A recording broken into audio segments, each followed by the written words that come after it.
Hello friends, myself Ravi Chaudhary. JNC E nursing YouTube channel में एक बार फिर से आपका हार्दिक स्वागत है। वीडियो की अगली कड़ी में आज एक हम नया टॉपिक लेके आए हैं और उसका नाम है हाइपोथैलेमस। हमने जो है फॉरब्रेन पढ़ रहे थे हम प्रोसेंसिफेलॉन, जिसका अनदर नेम था। हमने कहा था फॉरब्रेन में दो पार्ट देखे थे, टेलेंसिफेलॉन और डायंसिफेलॉन। टेलेंसिफेलॉन हमने लास्ट लेक्चर में कंप्लीट कर लिया था और हमने डायंसिफेलॉन भी स्टार्ट कर लिया था। डायंसिफेलॉन का हमने पहला पार्ट लास्ट लेक्चर में पढ़ चुके थे, थैलेमस। ओके, थैलेमस के बाद सेकंड पार्ट डायंसिफेलॉन जो है वो हाइपोथैलेमस है। ओके, और आज हम जिक्र करने वाले हैं हाइपोथैलेमस के बारे में, उसके बाद हम पढ़ने वाले हैं मिड ब्रेन के बारे में। ओके, तो सबसे पहले हम बात करते हैं हाइपोथैलेमस की। तो ये किसका पार्ट है? तो हम कह सकते हैं it is a part of diencephalon. It is a part of diencephalon. ये किसका पार्ट है? डायंसिफेलॉन का। और डायंसिफेलॉन किसका पार्ट है? तो हम कह सकते हैं डायंसिफेलॉन किसका पार्ट है? फोरब्रेन का। किसका पार्ट है? फोरब्रेन का। और फोरब्रेन को हम प्रोसेंसिफेलॉन कहते हैं। क्या कहते हैं? प्रोसेंसिफेलॉन। ओके, तो ये हाइपोथैलेमस किसका पार्ट है? डायंसिफेलॉन का पार्ट है। और हमने कहा था डायंसिफेलॉन और टेलेंसिफेलॉन दो पार्ट होते हैं फोरब्रेन के। और हमने कहा था डायंसिफेलॉन में सबसे जो लार्जेस्ट पार्ट होता है वो हमने लास्ट लेक्चर में पढ़ा था, थैलेमस। ओके, तो हम बात करते हैं किसकी? हाइपोथैलेमस की। और हाइपोथैलेमस की अगर हम बात करें लोकेशंस की, हाइपोथैलेमस की अगर हम बात करें लोकेशंस की कि आखिर ये हाइपोथैलेमस जो है ये सिचुएटेड कहां होता है, तो अगर हम लोकेशंस की बात करें तो हमने थैलेमस देखा और हमने कहा था थैलेमस जो था थर्ड वेंट्रिकल्स, जो थैलेमस के जो साइड में जो थे वो थर्ड वेंट्रिकल्स था। ओके, देन हम बात करें कि थैलेमस से जस्ट नीचे जो है हाइपोथैलेमस होता है, तो हम कह सकते हैं इट सिचुएटेड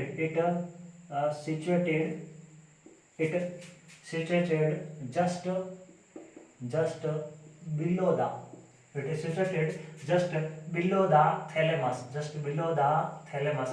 ये कहाँ रहता है? तो थैलेमस से जस्ट नीचे की तरफ रहता है। ओके, नीचे किसके रहता है? थैलेमस के। हम कह सकते हैं above the pituitary gland, above the pituitary gland।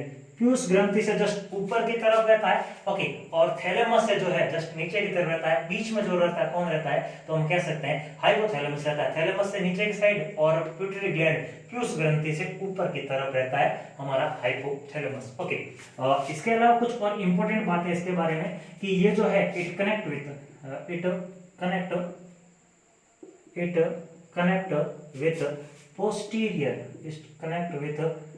posterior lobe of pituitary gland। Hypothalamus जो होता है सीधा पोस्टीरियर पिट्यूटरी ग्लैंड से जो है स्टाल के द्वारा जो है ये जुड़ता है। किससे? पोस्टीरियर पिट्यूटरी ग्लैंड से। पिट्यूटरी ग्लैंड के दो पार्ट होते हैं, एंटीरियर पिट्यूटरी और posterior pituitary. Posterior pituitary gland से जो है हाइपोथैलेमस डायरेक्टली जुड़ता है। और हम आगे पढ़ेंगे फंक्शंस में ऑक्सीटोसिन और एडीएच एंटी डायबिटिक हार्मोन दोनों जो है हाइपोथैलेमस बनाता है और वहां से सीधे जो है कहां आते हैं? पोस्टीरियर पिट्यूटरी ग्लैंड के अंदर।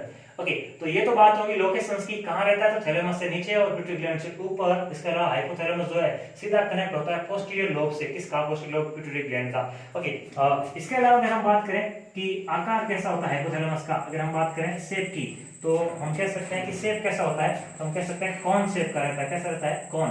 हाइपोथैलेमस का आकार जो होता है वो कौन शेप का होता है। इसके अलावा अगर हम बात करें वेट की, हम बात करें वेट की कि वजन कितना होता है, अगर बात करें कि हाइपोथैलेमस का जो है वजन कितना होता है, तो हम कह सकते हैं अराउंड 7 ग्राम। कितना होता है? 7 ग्राम के आसपास जो है इसका वजन रहता है। चलो, ओके, तो हम कुछ इंपॉर्टेंट बातें पढ़ चुके हैं। डायंसिफेलॉन का ये पार्ट होता है थैलेमस से नीचे और पिट्यूटरी ग्लैंड से ऊपर रहता है। पोस्टीरियर पार्ट जो है पोस्टीरियर पिट्यूटरी ग्लैंड का उसका कनेक्ट रहता है। शेप जो होता है कौन शेप का होता है। और अगर वजन की बात करें तो कितना होता है? 7 ग्राम। ओके, इसके बाद हम बात करते हैं कुछ फंक्शंस की कि पोस्टीरियर अगर बात करें कि हाइपोथैलेमस जो है इस हाइपोथैलेमस के फंक्शंस क्या क्या होते हैं, तो अगर हम सबसे पहले फंक्शंस की बात करें तो हम कह सकते हैं इट रेगुलेट एंडोक्राइन सिस्टम। अंतःस्रावी ग्रंथियां जो है एंडोक्राइन सिस्टम को हम कह सकते हैं डक्टलेस। एंडोक्राइन सिस्टम में जो ग्लैंड्स होती है उनको हम कह सकते हैं डक्टलेस ग्लैंड भी कह सकते हैं, लेस ग्लैंड। ओके, तो एंडोक्राइन सिस्टम को है जो है ये रेगुलेट करने का काम करता है, और एंडोक्राइन सिस्टम के अंदर जो है वो कौन प्रेजेंट रहते हैं, तो हम कह सकते हैं एंडोक्राइन सिस्टम जो है वो हार्मोन प्रेजेंट होते हैं, और हार्मोन का जो दूसरा नाम जो होता है उसको हम कहते हैं केमिकल, क्या कहते हैं, केमिकल मैसेंजर। ये कैसा मैसेंजर होता है, केमिकल मैसेंजर के नाम से जो है वो जाना जाता है किसको, हार्मोन को। हार्मोन का दूसरा नाम होता है केमिकल मैसेंजर। ओके, और एंडोक्राइन सिस्टम को रेगुलेट करने का कार्य जो है हाइपोथैलेमस करता है। कौन करता है, हाइपोथैलेमस। ओके, चीफ इन कमांडर के नाम से भी जाना जाता है हाइपोथैलेमस को। ओके, देन हम कह सकते हैं कि इट सीक्रेट क्या कह सकते हैं, सेकंड फंक्शन की बात करें तो हम कह सकते हैं it secret posterior pituitary hormone, posterior pituitary hormone. ये कौन से हार्मोन सीक्रेट करता है, तो पोस्टीरियर पिट्यूटरी ग्लैंड के जो हार्मोन्स होते हैं, पोस्टीरियर पिट्यूटरी ग्लैंड के जो हार्मोन होते हैं, पोस्टीरियर पिट्यूटरी ग्लैंड के जो हार्मोन होते हैं उनको सीक्रेट करने का कार्य करता है। ओके, अगर हम एग्जांपल की बात करें कि वो हार्मोन कौन कौन से होते हैं, तो एक हम कह सकते हैं ऑक्सीटोसिन, एक हम क्या कह सकते हैं ऑक्सीटोसिन।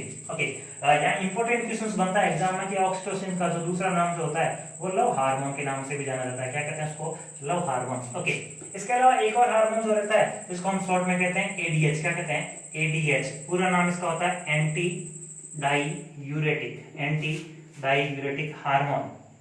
रीनल ट्यूब्यूल्स के अंदर जो है ये वाटर को रीअब्जॉर्प्शन करवाने का जो कार्य करता है वो एडीएच करता है। ऑक्सीटोसिन जो है हम कह सकते हैं यूट्राइन कॉन्ट्रैक्शंस में जो है, या मेमोरी ग्लैंड्स या अपन कह सकते हैं कि जो ब्रेस्ट में जो है मिल्क के प्रोडक्शंस करवाने में तो प्रोजेक्टिंग हेल्प करता है, पर मिल्क को जो है इजैकुलेशन करवाने में जो है ऑक्सीटोसिन सहायता करता है। ओके, देन थर्ड फंक्शन अगर एंडोक्राइन से रिलेटेड अगर हम बात करें तो हम कह सकते हैं इट सीक्रेट। ये क्या सीक्रेट करता है, रिलीजिंग हार्मोन। कैसे हार्मोन करता है, रिलीजिंग। कैसे हार्मोन सीक्रेट करता है, releasing and inhibiting hormone, inhibiting. ये कैसे हार्मोन रिलीज करता है, रिलीजिंग और इनहिबिटिंग हार्मोन को रिलीज करने का जो कार्य करता है वो भी हाइपोथैलेमस करता है। ओके, एग्जांपल के रूप में देखें कि कौन कौन से रिलीजिंग या किस तरीके से रिलीजिंग हार्मोन करता है, तो हम कह सकते हैं, जैसे एक एग्जांपल लेते हैं हम ग्रोथ हार्मोन का, ग्रोथ हार्मोन का। ओके, तो ग्रोथ हार्मोन को जो है वो शॉर्ट में हम क्या कहते हैं, जीएच कहते हैं। क्या कहते हैं, जीएच। ओके, तो ग्रोथ हार्मोन को जो रिलीज करने का जो ऑर्डर देता है, जिस हार्मोन को जो ग्रोथ हार्मोन जो रिलीज कराता है उस हार्मोन को हम कहते हैं जीएचआरएच। इसकी पूरी जो फॉर्म रहती है हम कहते हैं ग्रोथ हार्मोन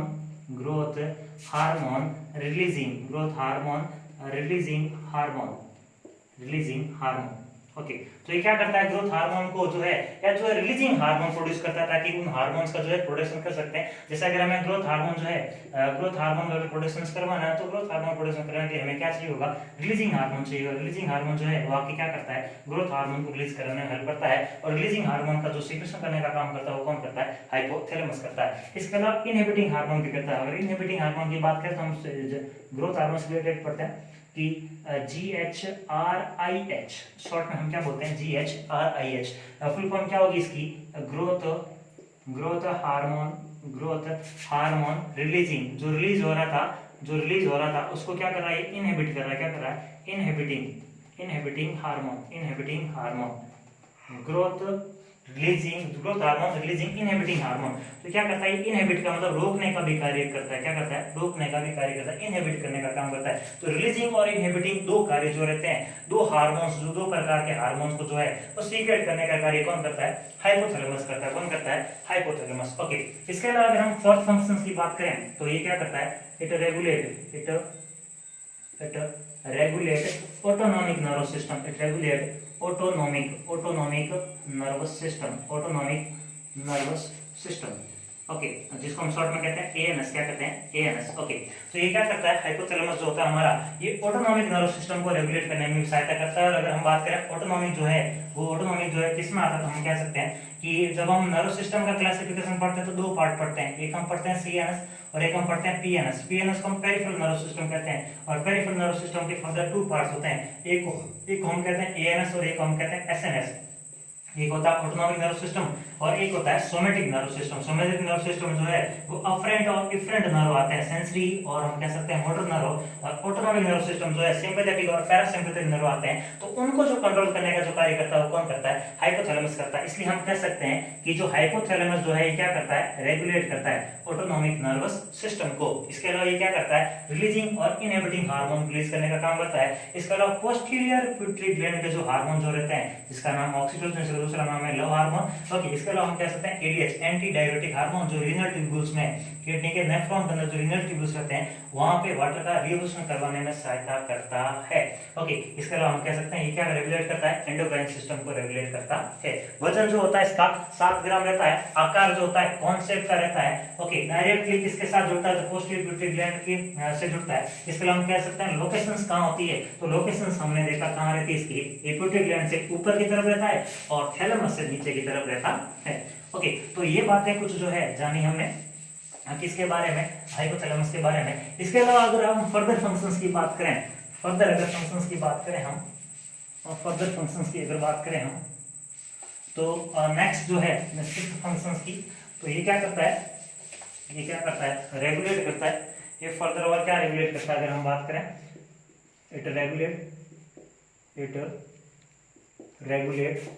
स्लीप साइकिल। ये क्या रेगुलेट करता है? जो स्लीप साइकिल जो रहता है, स्लीप या जगने का जो हम स्लीप वॉक साइकिल जो कह सकते हैं, स्लीप वॉक साइकिल जो है हमारे सोने का और हमारे जगने, जिसको हम सर्काडियम साइकिल भी कहते हैं, सर्काडियम रिदम कहते हैं, इसको क्या कहते हैं? सर्काडियम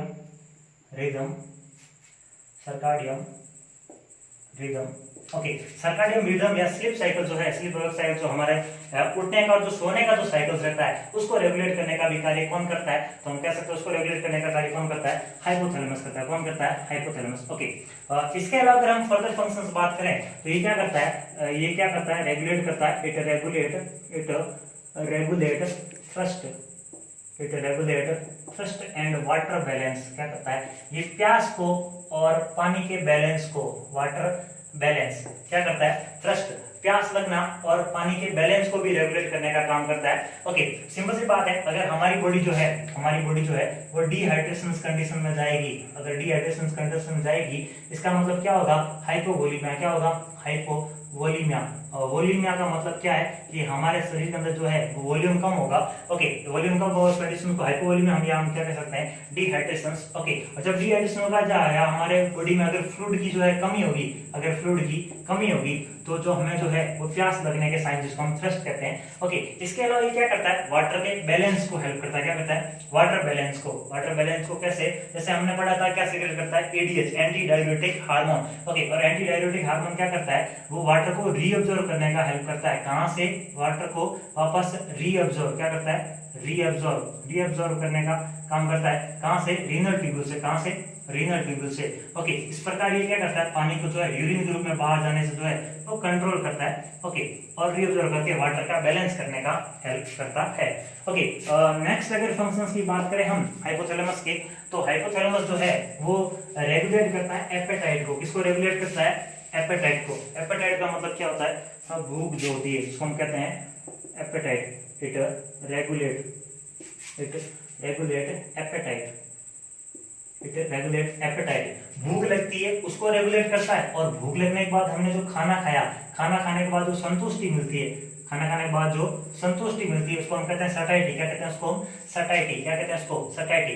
ओके, तो सटाइटी का मतलब होता है तृप्ति या संतुष्टि जो होती है, उन दोनों को रेगुलेट करने का काम जो करता है। एपेटाइट का मतलब जो है हमें जो भूख लगती है, भूख न लगना। ओके, तो एपेटाइट हमारी भूख को, और हम भूख खाना खाने के बाद जो सेटिस्फिकेशन जो मिलता है, हाँ अब हमारा पेट फुल है, उस चीज को जो रेगुलेट करने का कार्य करता है कौन करता है? हाइपोथैलेमस करता है। कौन करता है? हाइपोथैलेमस। ओके, इसके अलावा हमने लास्ट के लेक्चर में लिम्बिक सिस्टम पढ़ा था, और हमने कहा था कुछ एरिया जो है हाइपोथैलेमस का लिम्बिक सिस्टम या इमोशनल ब्रेन में भी काम करता है। हम कह सकते हैं इट इज रिस्पॉन्सिबल फॉर, क्या कह सकते हैं? It is responsible for emotional reactions. It is responsible for emotional reactions, किसमें ये हेल्पफुल होता है? ओके, इमोशनल रिएक्शन जो है, इमोशंस को प्रेजेंट करने में भी क्या करता है? हाइपोथैलेमस हमारा हेल्प करता है। हाइपोथैलेमस जो होता है ये इमोशंस को प्रेजेंट करने में भी क्या करता है? हमारा हेल्प करता है। ओके, तो क्या करता था? हमने कहा था स्लीप, हमने कहा था सर्काडियन रिदम को, स्लीप वेक साइकिल को रेगुलेट करने में हेल्प करा था। थ्रस्ट हमारी प्यास को और पानी के बैलेंस को हेल्प करा था। हमारी भूख को और हमारी सेटिस्फिकेशंस को रेगुलेट करने का कार्य करा था। इसके अलावा कुछ इमोशंस रिएक्शंस में भी हेल्प करा था। ओके, इसके अलावा हम कह सकते हैं इट आल्सो हेल्प इन, या हम कह सकते हैं रेगुलेट, क्या रेगुलेट करता है? रेगुलेट ओके सेक्सुअल बिहेवियर को भी रेगुलेट करने का जो कार्य करता है, बिहेवियर ओके, सेक्सुअल बिहेवियर को भी रेगुलेट करने का जो कार्य करता है वो कौन करता है? हाइपोथैलेमस करता है। ओके, देन अगर हम बात करें और फंक्शंस की, तो हम कह सकते हैं और फंक्शन जो है ये क्या करता है? तो ये हम कह सकते हैं, इसका जो लास्ट फंक्शंस की हम बात करेंगे, तो ये क्या करता है? हमारे बॉडी के टेम्परेचर को क्या करता है? ये हमारे बॉडी के टेम्परेचर को रेगुलेट करने में सहायता करता है।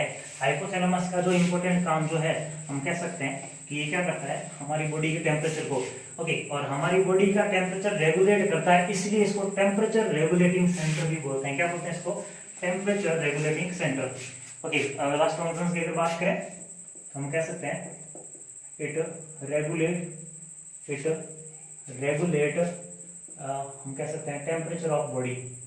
It regulate temperature of body, हमारी बॉडी का टेम्परेचर को रेगुलेट करने में भी सहायता करता है। क्या करता है? टेम्परेचर को भी रेगुलेट करने में सहायता करता है। हमारी बॉडी के तापमान को नियंत्रित करने में भी सहायता करता है, रेगुलेट करने में भी सहायता करता है। ओके, ये टेम्परेचर को रेगुलेट करता है, इसीलिए हम क्या इसको बोलते हैं? Temperature regulating centre. क्या बोलते हैं इसको? Temperature regulating centre. क्या बोलते हैं इसको? Temperature regulating centre. अगर पूछे टेम्परेचर रेगुलेटिंग सेंटर कौन है, एग्जाम में कई बार क्वेश्चन पूछा गया है, तो टेम्परेचर रेगुलेटिंग सेंटर किसको कहते हैं? हाइपोथैलेमस को कहते हैं। किसको कहते हैं? हाइपोथैलेमस को। ओके, एक और क्वेश्चन इंपॉर्टेंट बनता है कि हाइपोथैलेमस के अंदर जो है वो टेम्परेचर को रेगुलेट करता कौन है? हाइपोथैलेमस के अंदर टेम्परेचर को रेगुलेट करता कौन है? ओके, तो इसके अंदर एक रिसेप्टर होता है जिसको हम कहते हैं थर्मो, क्या कहते हैं इसको? थर्मोस्टेट। क्या कहते हैं इसको? Thermostat receptor. क्या होता है? Thermostat receptor. एक रिसेप्टर प्रेजेंट होता है, एग्जाम में पूछा क्वेश्चन है। ओके, हाइपोथैलेमस के अंदर अगर हम बात करें कि कौन जो है वो टेम्परेचर को रेगुलेट करने का काम करता है, तो थर्मोस्टेट जो है वो रिसेप्टर जो है टेम्परेचर को रेगुलेट करने का काम करता है। अगर हम हाइपोथैलेमस की बात करें तो हाइपोथैलेमस के फर्दर कितने पार्ट होते हैं? तो 2 पार्ट होते हैं। कितने पार्ट होते हैं? 2 पार्ट। ओके, उन पार्ट की बात करें तो हम कह सकते हैं, एक हम बोलते हैं एंटीरियर हाइपोथैलेमस। क्या कहते हैं इसको? Anterior hypothalamus. और एक को हम कहते हैं पोस्टीरियर हाइपोथैलेमस। क्या कहते हैं? Posterior hypothalamus. एंटीरियर हाइपोथैलेमस और पोस्टीरियर हाइपोथैलेमस। ओके, इन दोनों का क्या क्या काम होता है, अगर उनकी बात करें हम, इन दोनों का क्या क्या काम होता है? कौन जो है हीट को प्रोड्यूस करता है, कौन जो है हीट को हम कह सकते हैं कि लॉस करता है। ओके, तो एंटीरियर हाइपोथैलेमस जो होता है वो किसको रेगुलेट करता है? तो हम कह सकते हैं वो हीट लॉस को रेगुलेट करता है। किसको रेगुलेट करता है? ये किसको रेगुलेट करता है? अगर बात करें हम, ये किसको रेगुलेट करता है? किसको रेगुलेट करता है? तो हीट लॉस को एंटीरियर हाइपोथैलेमस जो है हीट लॉस को रेगुलेट करता है। ओके, यहाँ दोनों ही क्वेश्चंस इंपॉर्टेंट है कि एंटीरियर हाइपोथैलेमस या हीट लॉस को रेगुलेट करने का काम कौन करता है? Anterior hypothalamus. और पोस्टीरियर हाइपोथैलेमस जो रहता है वो हीट को प्रोटेक्शंस में हेल्प करता है। हीट के प्रोडक्शन में जो है हेल्प कौन करता है? तो हीट के प्रोडक्शन में पोस्टीरियर हाइपोथैलेमस करता है, और एंटीरियर हाइपोथैलेमस जो है हीट को लॉस करने में हेल्प करता है। ओके, इसके अलावा अगर हम बात करें कि हीट लॉस को हम टर्मिनोलॉजीज में क्या कहते हैं, तो हीट लॉस को हम कहते हैं क्या कहते हैं? हम कहते हैं थर्मोलाइसिस। क्या कहते हैं? थर्मोलाइसिस का मतलब होता है हीट का प्रोडक्शन, हीट का लॉस। ओके, और जीनेसिस का मतलब जो होता है वो होता है हम कह सकते हैं प्रोडक्शंस करना, प्रोड्यूस करना। ओके, मार्डोडिम का वर्ड भी है जिनना है ना, जिनना का मतलब निर्माण करना। ओके, तो थर्मोजेनेसिस जो है उसका मीन्स होता है हीट का प्रोडक्शन करना, और थर्मोलाइसिस का मतलब होता है हीट का लॉस। ओके, हम बात करें हमारी बॉडी में जो है ये हीट जो प्रोड्यूस होती है, हीट का जो प्रोडक्शन होता है वो आखिर होता कैसे या कौन करता है? तो जो मेटाबॉलिक जो एक्टिविटीज रहती है, मेटाबॉलिक एक्टिविटी से जो है हमारा हीट का प्रोडक्शन होता है। इसके अलावा हम कह सकते हैं जो मसल्स से हमारा जो मूवमेंट रहता है, जो मसल्स का मूवमेंट रहता है, जो मसल्स के कॉन्ट्रैक्शंस और रिलैक्शंस होते हैं स्केलेटल मसल्स के, उनसे क्या बनती है, हीट बनती है। हमारी बॉडी में जो है हीट का प्रोडक्शन रहता है। इसके अलावा जो है हीट हमारी जो है रेगुलेट रहने का कार्य, जो इन्फ्लुएंस जो होती है हीट, हम कह सकते हैं एक्सटर्नल इन्वायरमेंट के द्वारा भी फर्क पड़ता है। ओके, देन बात करें कुछ मैकेनिज्म जो है, कुछ मैकेनिज्म जो है वो हीट लॉस को और हीट प्रोडक्शन जो है बढ़ावा देते हैं, हम कह सकते हैं। ओके, तो अगर हम बात करें हीट के लॉस को, ओके, तो हीट लॉस जो है कौन से मैकेनिज्म के द्वारा अगर होती है तो हम कह सकते हैं वो मैकेनिज्म कौन सा है, स्वेटिंग। कौन सा मैकेनिज्म है, वो है स्वेटिंग। ओके, स्वेटिंग के द्वारा जो है हीट लॉस होती है। कैसे होती है हम जानेंगे। ओके, और हीट का अगर प्रोडक्शन करना हो, हीट का प्रोडक्शन, तो हम कह सकते हैं शिवरिंग करते हैं। क्या करते हैं, शिवरिंग करते हैं। क्या करते हैं, हम शिवरिंग करते हैं। ओके, शिवरिंग का मतलब हम जो कंपनी जो करते हैं। ओके, शिवरिंग से क्या होती है, हीट का प्रोडक्शन होता है, और स्वेटिंग से जो है वो हीट का लॉस होता है। कैसे होता है ये बात हम देखेंगे। ओके, इसके अलावा कुछ इंपॉर्टेंट अगर बात करें हम, तो हम कह सकते हैं कि हमारे शरीर में जब भी टेम्परेचर बढ़ा है, हमारे शरीर में जब भी टेम्परेचर बढ़ा है, हमारे शरीर में हम कह सकते हैं कि जब भी टेम्परेचर बढ़ता है, तो टेम्परेचर बढ़ते ही क्या होता है कि हमारी जो स्वेट ग्लैंड जो रहती है, हमारी जो स्वेट ग्लैंड है, स्वेट ग्लैंड क्या सीक्रेट करती है, स्वेट सीक्रेट करती है। ओके, हम कह सकते हैं कि वेनेवर मतलब जब भी क्या होता है, जब भी जो बॉडी का टेम्परेचर जो रहता है, जब भी बॉडी का टेम्परेचर जो है वो राइजेज अप होता है। क्या होता है, राइजेज अप होता है। ओके, हम बात करें कि जब भी हमारी बॉडी का टेम्परेचर जो है वो इंक्रीज होता है या राइजेज अप होता है, तो क्या होता है, हमारी बॉडी का टेम्परेचर बढ़ा, और जैसे ही हमारी बॉडी का टेम्परेचर बढ़ा, उस बढ़े हुए टेम्परेचर ने क्या किया, स्टिमुलेट किया। किसको स्टिमुलेट किया, तो हम कह सकते हैं स्वेट ग्लैंड को। किसको स्टिमुलेट किया, स्वेट ग्लैंड को स्टिमुलेट किया। किसको किया, स्वेट ग्लैंड को। ओके, और जब स्वेट ग्लैंड स्टिमुलेट हुई, तो उसने क्या सीक्रेट किया, तो उसने सीक्रेट किया स्वेट, पसीना।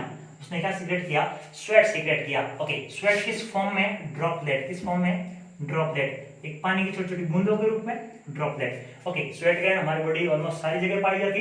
ओके, तो स्वेट जो है किस सीक्रेट फॉर्म में, सीक्रेट हुआ स्वेट, और कैसी फॉर्म में, ड्रॉपलेट में। ओके, स्वेट कहाँ आया, तो हम कह सकते हैं कम्स, क्या कह सकते हैं हम, स्वेट जो है कहाँ आया, कम्स ऑन स्किन। कहाँ आया, हमारी त्वचा के ऊपर आया। कहाँ आया, हमारी त्वचा के ऊपर। ओके, और जैसे ही हमारी त्वचा के ऊपर आया स्वेट, तो हम कह सकते हैं कि जो स्वेट जो था कौन सी फॉर्म था, ड्रॉपलेट फॉर्म में। इसके अलावा हमारी जो हीट थी, हमारी जो हीट है, हमारे शरीर का जो तापमान है, हीट और स्वेट दोनों मिलके एक मैकेनिज्म के द्वारा जो है वो भाप बन के, जिसको हम कहते हैं इवापोरेशन। कहते हैं इवापोरेशन, क्या कहते हैं इसको, इवापोरेशन के माध्यम से जो है ये दोनों भाप बट के दोनों क्या हो गए, उड़ गए। ओके, तो हम कह सकते हैं, हम कह सकते हैं कि जो इवापोरेशन होता है, तो हीट जो था, हीट के साथ मिलके कौन, स्वेट। ओके, कैसी फॉर्म में था, ड्रॉपलेट, हम कह सकते हैं बूंदों के रूप में। ओके, इट मींस ये क्या है, वाटर है। ये क्या है, वाटर। ओके, और ये जो वाटर का जो लॉस होता है, हीट लॉस के माध्यम से, हमने कहा था जो वाटर का जो लॉस होता है उसको हम कहते हैं इनसेंसिबल। क्या कहते हैं, इनसेंसिबल वाटर लॉस। क्या कहते हैं उसको, इनसेंसिबल वाटर लॉस। ओके, और जो इनसेंसिबल वाटर लॉस है, जो ये एग्जाम पूछा हुआ है कितना होता है, तो हम कह सकते हैं नॉर्मली जो है ये 500 ml पर डे, कितना इवापोरेशन के द्वारा चला जाता है, 500 ml पर डे चला जाता है। ओके, बात क्या है कि जब भी हमारी बॉडी का टेम्परेचर बढ़ा, तब क्या हुआ, तब स्टिमुलेट हुई कौन सी ग्रंथि, तो हम कह सकते हैं स्वेट ग्लैंड स्टिमुलेट हुई। जैसे स्वेट ग्लैंड स्टिमुलेट हुई, उसने क्या सीक्रेट किया, स्वेट, पसीना सीक्रेट किया। कैसी फॉर्म में था, ड्रॉपलेट फॉर्म में था। हम कह सकते हैं वाटर था। ओके, किसके कांटेक्ट में आया, कम्स विद कांटेक्ट, हम कह सकते हैं come with contact on skin. Okay, और क्या हुआ कि स्वेट और हीट दोनों मिलके इवापोरेशन, भाप के माध्यम से क्या हुआ, ओके, दोनों जो है वाष्प बन के उड़ गए। ओके, और इस तरीके से जो पानी का लॉस होना क्या कहलाता है, इनसेंसिबल वाटर लॉस। क्या कहलाता है, इनसेंसिबल वाटर लॉस। ओके, और इनसेंसिबल वाटर लॉस जो है ये पर डे कितना होता है, पर डे 500 ml होता है। पर डे कितना होता है, 500 ml। ओके, इसके अलावा अगर मैं बात कहूं कि हमारी बॉडी में जो है, हमारी बॉडी में एक वेसोमोटर सेंटर होता है। हम कह सकते हैं कि वेसोमोटर जो है अगर हम सेरिबेलम की बात करें, सेरिबेलम के अंदर जो है ये कौन प्रेजेंट होता है? सेरिबेलम में वेसोमोटर सेंटर होता है। क्या होता है? एक वेसोमोटर सेंटर होता है, vasomotor centre present in cerebellum. कहाँ प्रेजेंट होता है? सेरिबेलम के अंदर एक सेंटर प्रेजेंट होता है जिसको हम कहते हैं वेसोमोटर। क्या कहते हैं? वेसोमोटर। ओके, वेसोमोटर जो सेंटर होता है ये क्या करता है? तो हम कह सकते हैं क्या करता है? ये कंट्रोल करता है। क्या करता है? कंट्रोल द डायमीटर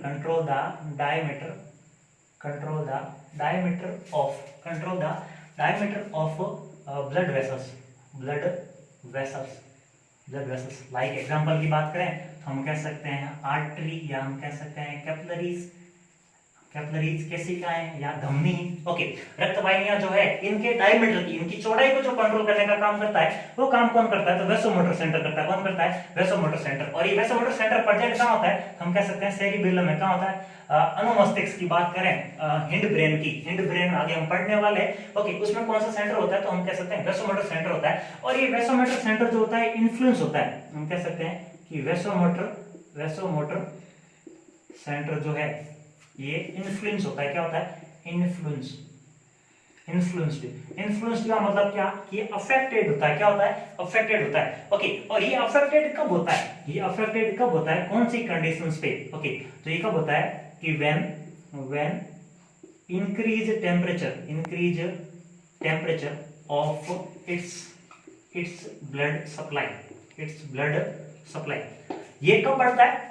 ये अफेक्टेड कब होता है वेसोमोटर सेंटर? जब क्या होता है? जब टेम्परेचर बढ़ता है। जब टेम्परेचर, या हम कह सकते हैं जब भी टेम्परेचर में कुछ गड़बड़ी होती है, हम कह सकते हैं इंक्रीज या डिक्रीज जो भी हो, जब भी टेम्परेचर में कुछ भी गड़बड़ी आएगी, ओके, तो जब भी टेम्परेचर में कुछ फर्क आएगा किसका? कि जो ब्लड सप्लाई किसको हो रही है? जो ब्लड सप्लाई हमारी बॉडी को हो रही है या हमारी स्किन को हो रही है। ओके, तो हम कह सकते हैं कि जिस ब्लड के अंदर अगर टेम्परेचर का उतार चढ़ाव हुआ, मेटाबॉलिक एक्टिविटीज वगैरह हमारी बॉडी के अंदर जो है हीट का प्रोडक्शन होगा। जब हीट का प्रोडक्शन होगा, ओके, तो हम क्या कहेंगे कि हीट प्रोडक्शन से हमारे ब्लड के अंदर हीट बढ़ेगी, और जब हीट बढ़ेगी तो हीट में इन्फ्लुएंस होगा, टेम्परेचर में थोड़ा इन्फ्लुएंस होगा। ओके, और जब टेम्परेचर में इन्फ्लुएंस होगा तो वेसोमोटर जो है ये इन्फ्लुएंस होगा। ओके, तो जैसे ही टेम्परेचर बढ़ेगा, जैसे ही टेम्परेचर जो है बढ़ेगा या घटेगा, ओके, तो ये इंफॉर्मेशन जो है ये किसके पास गई? तो हम कह सकते हैं सेरिब्रम के पास गई। किसके पास गई? सेरिबेलम के पास, सॉरी, सेरिबेलम के पास। किसके पास गई? सेरिबेलम के पास कौन था? वेसोमोटर। कौन था? वेसोमोटर सेंटर था। कैसा था? Vasomotor centre. ओके, और इस वेसोमोटर सेंटर ने क्या किया? नर्व इंपल्स सेंड की। क्या की? नर्व इंपल्स के माध्यम से, हालांकि वो भी इंफॉर्मेशन गई थी। ओके, और इस इंपल्स ने क्या किया कि वेसोमोटर जो है, हमने कहा था ये डायमीटर को कंट्रोल करता है। ओके, तो अब इसके पास इंफॉर्मेशन कैसे पहुंची उस बात पे मैटर करता है। हमने कहा टेम्परेचर में कोई भी गड़बड़ होती है, जो ब्लड सप्लाई हमारी बॉडी को हो रही है, ओके, उस ब्लड सप्लाई के अंदर टेम्परेचर में अगर कोई भी गड़बड़ी होगी तो कौन इन्फ्लुएंस होगा? हम कह सकते हैं कि वेसोमोटर सेंटर इन्फ्लुएंस होगा। ओके, और जब ये इन्फ्लुएंस होगा तो क्या गड़बड़ करेगा? ये आर्टरी, ब्लड वेसल्स की डायमीटर में जो है गड़बड़ करेगा। ओके, तो देखते हैं। तो हम अगर यहाँ देखें कि जो इन्फॉर्मेशन से कहां किसके पास गई? ये सेरिब्रम के पास गई, और सेरिब्रम ने वापस वेसोमोटर के माध्यम से जो है वापस इंफॉर्मेशन भेजाई टेम्परेचर के हिसाब से। कैसे?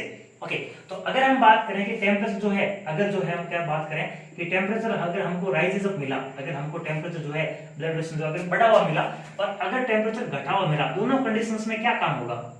एक में बढ़ा हुआ और एक में घटा हुआ। ओके, अगर टेम्परेचर बढ़ गया, अगर सपोज टेम्परेचर क्या है? बढ़ गया। ओके, अगर टेम्परेचर अंदर बढ़ गया मतलब अंदर हीट क्या हो रखी है? ज्यादा। ओके, और अगर अंदर हीट ज्यादा हो रखी है तो अब क्या करवाना पड़ेगा? हीट का लॉस करवाना पड़ेगा। क्या करवाना पड़ेगा? हीट का लॉस, क्योंकि अंदर हीट क्या हो रखी है? ज्यादा। ओके, हीट का लॉस करने के लिए क्या करेगा कि ये इंफॉर्मेशन सेरिब्रम से कहां? वेसोमोटर पास, और वेसोमोटर यहाँ क्या करता है? डायमीटर कंट्रोल करता है। तो ये क्या करेगा? वेसोमोटर क्या करेगा? हम यहाँ पढ़ेंगे वेसोमोटर क्या करेगा। तो वेसोमोटर क्या करेगा? डायलेट करेगा। क्या करेगा? Dilate the diameter of capillaries. क्या करेगा? कैपिलरी के डायमीटर को जो है ये क्या कर देगा? डायलेट कर देगा, मतलब कैपिलरी को, आर्टरी को और चौड़ी कर देगा। ओके, और अगर इनकी चौड़ाई और बढ़ेगी इनकी चौड़ाई अगर और बढ़ेगी, जो कि कहाँ प्रेजेंट है, स्किन में प्रेजेंट है, ओके, क्योंकि हमें फाइनली पता है कि हीट लॉस फाइनली कहाँ से होना है, स्किन से होना है, ओके। तो अगर जो है डायमीटर बढ़ा, तो डायमीटर बढ़ा तो क्या होगा कि वहां की जो सरफेस है वहां पे क्या जाएगा, एक्स्ट्रा ब्लड, हम कह सकते हैं एक्स्ट्रा ब्लड रीच करेगा, extra blood reach the surface, surface पे क्या होगा, एक्स्ट्रा ब्लड रीच करेगा।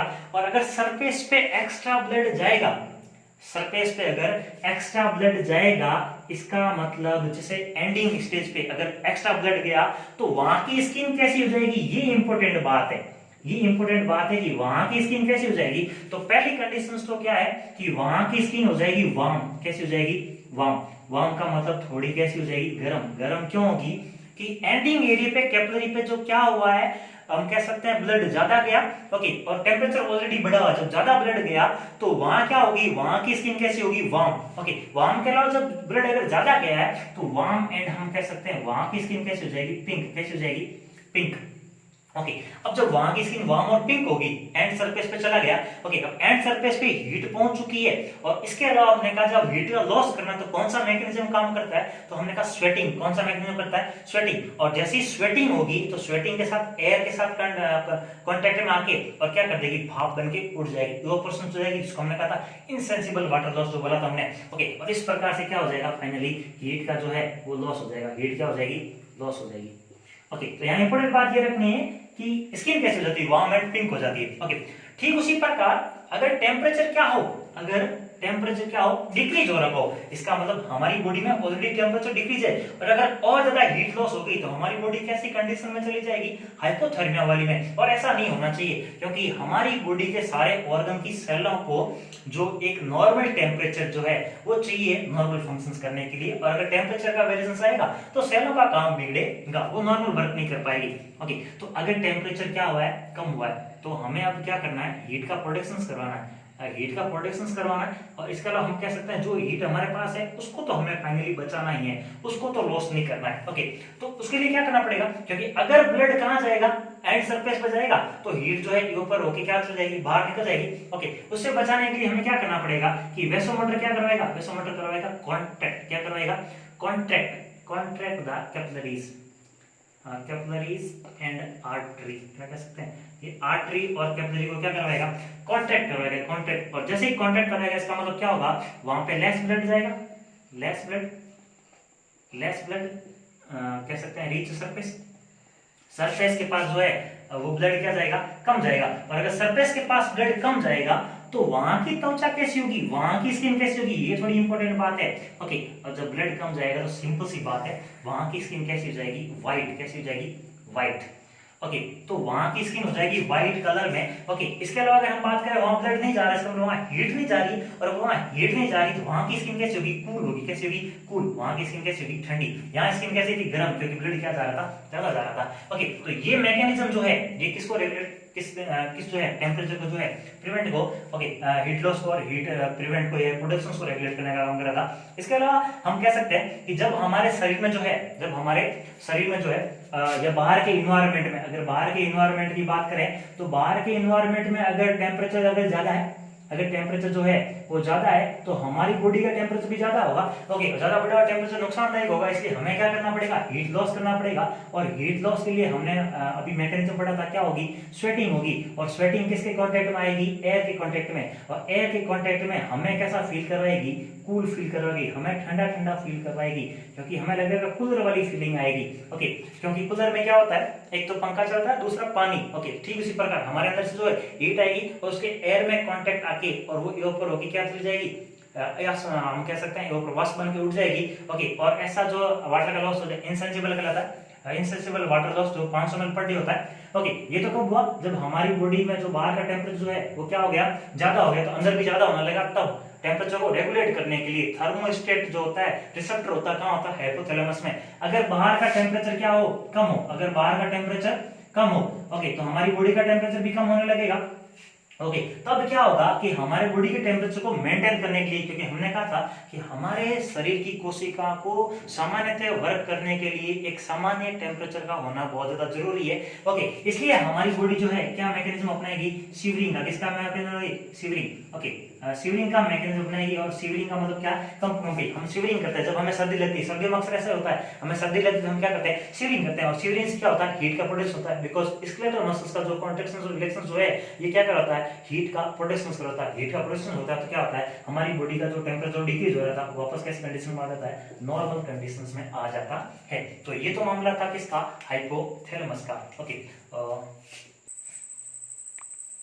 नेक्स्ट पार्ट की हम बात करते हैं। हाइपोथैलेमस पढ़ चुके हैं, थैलेमस पढ़ चुके हैं, तो हम फोरब्रेन को कंप्लीट कर चुके हैं। ओके, देन अगर फर्दर बात करें हम, तो फर्दर बात हम करते हैं मिड ब्रेन की। फर्दर हम बात करते हैं मिड ब्रेन की। ओके, फोरब्रेन और हिंड ब्रेन के बीच में जो ब्रेन स्थित होता है उसको हम कहते हैं मिड ब्रेन। उसको हम क्या कहते हैं, मिड ब्रेन। और मिड ब्रेन का जो दूसरा नाम होता है उसको हम कहते हैं मेसेंसिफेलॉन। क्या कहते हैं उसको, मेसेंसिफेलॉन। मिड ब्रेन का दूसरा नाम होता है मेसेंसिफेलॉन। मिड ब्रेन के दो पार्ट्स होते हैं, एक होता है टेक्टम और एक होता है टेगमेंटम। टेक्टम और टेगमेंटम। आज इसके बारे में हम कुछ नई बातें जानेंगे। नई बातें कौन कौन सी है, वीडियो कंटिन्यू देखते रहिए आप। ओके, हम बात करते हैं मिड ब्रेन की। हम बात करते हैं मिड ब्रेन की। Mid brain. Okay, mid brain का जो दूसरा नाम होता है उसको हम कहते हैं मेसेंसिफेलॉन। क्या कहते हैं, मेसेंसिफेलॉन। मेसेंसिफेलॉन मिड ब्रेन का दूसरा नाम होता है मेसेंसिफेलॉन। ओके, सबसे पहले हम बात करते हैं मिड ब्रेन के लोकेशंस की। मिड ब्रेन के लोकेशंस की। ओके, अगर हम बात करें मिड ब्रेन के लोकेशंस की तो हम कह सकते हैं कि it is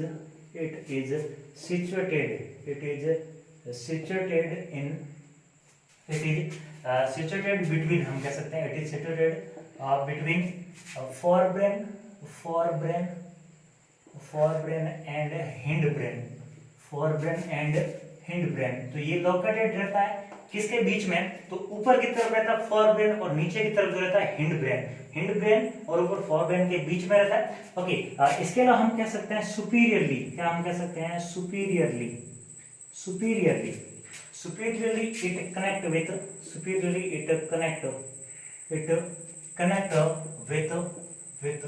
cerebrum। Superiorly it connect with cerebrum। Okay, थोड़ा स्ट्रक्चर बना लेते हैं पहले, तो समझने के लिए थोड़ा इजी रहेगा। ओके, अगर मैं लेटरल व्यू से देखूं तो ऊपर की तरफ ये जो है ये कौन रहता है, सेरिब्रम रहता है। ये कौन रहता है, सेरिब्रम।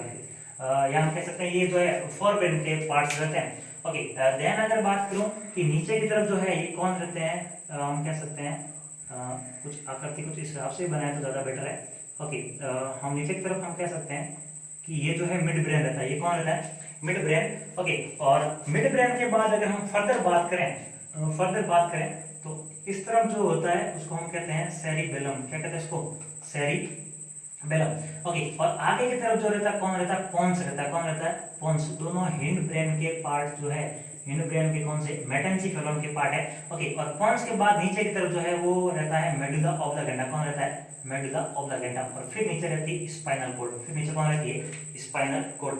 तो ये जो है हम कह सकते हैं ये है स्पाइनल कॉर्ड। ओके, और इसको हम कह सकते हैं मेडुला ऑब्लिंगुएटा। ओके, इसके अलावा इसको हम कह सकते हैं पोन्स, इसको हम कह सकते हैं सेरिबेलम। ओके, और इसको हमने बोल दिया cerebrum.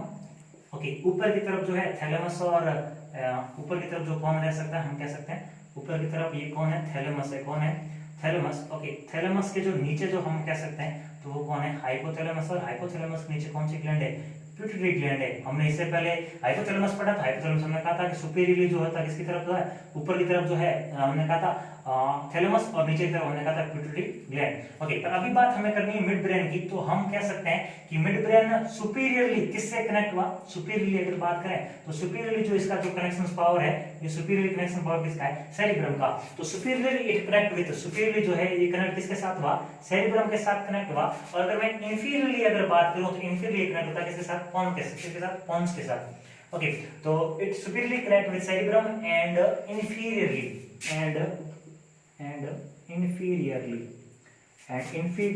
connect with pons. Okay, ये लोकेशंस आई थिंक आपको पता चल गई होगी। ऊपर ये सेरिब्रम है, सेरिब्रम से जुड़ा है, और नीचे ये किससे जुड़ा है, पोन्स से। नीचे ये किससे जुड़ा है, पोन्स से। ओके, तो पोन्स और सुपीरियरली जो है सेरिब्रम, और इंफीरियर जो है किससे जुड़ा है, ये पोन्स से। ओके, इसके अलावा अगर मिड ब्रेन की अगर हम बात करें, मिड ब्रेन की, तो इट हम कह सकते हैं it is located around the cerebral aqueduct. अगर आप कंटिन्यूस वीडियोस देख रहे हो तो आई होप आपको ये सेरिब्रल एक्वीडक्ट याद आया होगा। ये हमने नहीं पढ़ा था, जी हाँ बिल्कुल हमने पढ़ा था। हमने क्या पढ़ा था, वेंट्रिकल्स में पढ़ा था। कहाँ पढ़ा था, हमने कहा था ये जो वेंट्रिकल जो होता है, लेटरल वेंट्रिकल, सेप्टम लूसिडम, दोनों को अलग कर रहा था। और फिर हमने कहा था इस जो डक्ट का जो था, जो किससे जोड़ रही थी, थर्ड वेंट्रिकल से, इसको हमने बोला right first then left, right और लेफ्ट दो वेंट्रिकल, फिर नीचे कौन सा वेंट्रिकल होगा, थर्ड वेंट्रिकल। और मैंने कहा था कि इन लेटरल वेंट्रिकल्स को थर्ड वेंट्रिकल से जोड़ने वाली डक्ट को हमने बोला सेरिब्रल एक्वीडक्ट। और मैंने एक बात बताई थी कि ये डक्ट जो है मिड ब्रेन के बीच में से होके जाती है। इट मींस क्या कि एक साइड, मतलब अगर आगे की साइड अगर मैं बात करूं तो आगे की साइड होता है टेगमेंटम, और पीछे की साइड जो होता है वो होता है टेक्टम। पीछे की साइड होता है टेक्टम। ओके, तो इनके बीच में से, इसलिए मैंने इसका दूसरा नाम बताया था, मैंने कहा था एक्वीडक्ट ऑफ मिड ब्रेन। क्या बोला था, एक्वीडक्ट ऑफ मिड ब्रेन। एक और नाम बोला था एक्वीडक्ट ऑफ मिड ब्रेन, क्योंकि मिड ब्रेन के बीच में से होकर जा रही थी, इसलिए मैंने नाम दिया था। तो अभी मैं इसको कह सकता हूं, अभी क्या कह सकता हूं कि इसके बीच में से जो है, अगर मैं स्ट्रक्चर को इंडिकेट करना चाहूं तो इसके बीच में से जो है वो कौन जा रही है, इसके बीच में से जा रही है सेरिब्रल एक्वीडक्ट। ओके, और फिर मैंने फर्दर कहा था जो थर्ड वेंट्रिकल जो था, ये थर्ड वेंट्रिकल जो कहां था, थर्ड वेंट्रिकल होता पोन्स और सेरिबेलम के बीच में पड़ जाता।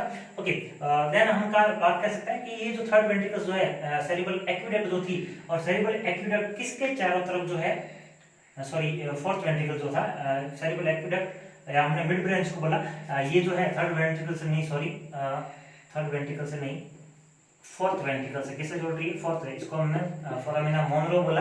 ओके, इसकी बात करते हैं। ये कौन सी डक्ट थी, सेरिब्रल एक्वीडक्ट थी। कौन सी थी, माय मिस्टेक, इसको हम कहते हैं फोर्थ वेंट्रिकल्स, और ये थर्ड वेंट्रिकल था।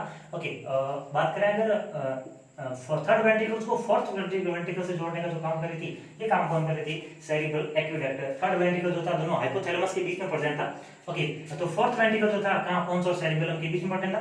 ओके, तो देन हम बात करें कि जो थर्ड वेंट्रिकल्स को फोर्थ वेंट्रिकल से जो जोड़ने का जो काम कर रही है, उसको बोला सेरिब्रल एक्वीडक्ट। ये कहां से जा रही है, मिड ब्रेन के साइड से होकर जा रही है, जिसमें एक पार्ट को हमने बोला टेगमेंटम और एक को बोला टेक्टम। इसको हमने बोला एक्वीडक्ट ऑफ मिड ब्रेन भी बोला। ओके, तो अभी हम कह सकते हैं कि ये लोकेटेड कहां रहता है, तो ये सेरिब्रल एक्वीडक्ट है। सेरिब्रल एक्वीडक्ट के चारों तरफ, it around the located in cerebral aqueduct. Okay, I hope आपको स्ट्रक्चर समझ में आया होगा। ओके, देन अगर हम बात करें कि क्या काम करता है ये, अगर मिड ब्रेन की अगर बात करें तो इट आल्सो हम कह सकते हैं it also major